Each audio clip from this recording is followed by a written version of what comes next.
The Da Vinci Code is filled with clues, anagrams, and symbols which drive the story and also define the main attributes of the central characters. After the Greeks conquered Kemet in 332 BCE, they changed the name of Kemet to Egypt. They changed the name of Asar to Osiris. They changed the name of Aset to Isis. They changed the name of Heru to Horus. They took our stuff, Europeanized it, and passed it off to their people and the world as their own creation. And so, as we move forward, we have to begin to understand that in the early depictions, early recorded history of Christianity is all about identifying architectural secrets of the African contributions to culture and civilization that have literally been hidden in plain sight within the architecture and symbolism in the capital of the wealthiest and most powerful nation on earth, Washington, D.C. It's all connected. It's all there if your eye is trained in order to pull out the knowledge that is literally hidden in plain sight. Langdon went on to talk about how sun discs that were worn by Netriu in ancient Kemet became halos within Christianity.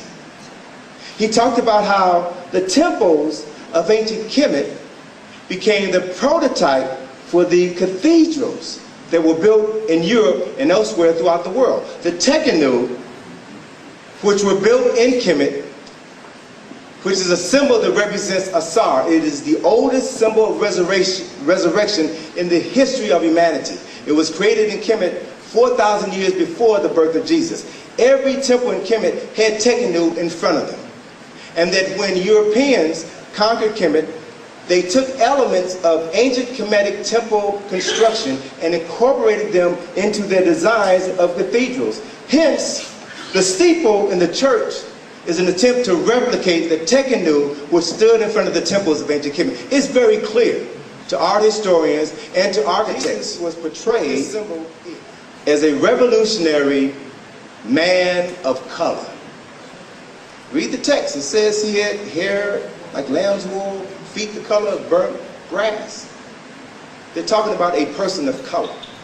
But what's interesting is to understand how elements of the Kemetic story were grafted into the Christian retelling of the African story. Heru became the path that led to resurrection. And Asar became the path which led to everlasting life. Their personality was merged together in the newly created personality of Jesus Christ. And then the Europeans took the next step, a critical step, and made Jesus Christ a European. So, what accounts for this radical transformation? We have to understand that every free people exercise the prerogative that their freedom gives them to identify a source greater than them, a God, a creator, in an appearance that looks just like them. Every culture sees God through their own cultural lens, except the cultures that have been conquered or enslaved. Only conquered people, only enslaved people see the Creator through the eyes of their conquerors and enslavers. That is a historical fact. So, let's examine Constantine's use of Christianity as a weapon. Books find us.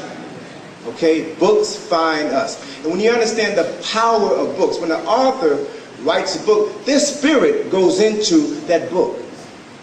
And as you're reading, that spirit goes into your consciousness. And that spirit makes connections with your consciousness that allows you to begin to understand things that you never thought you could understand. You don't get that from watching television.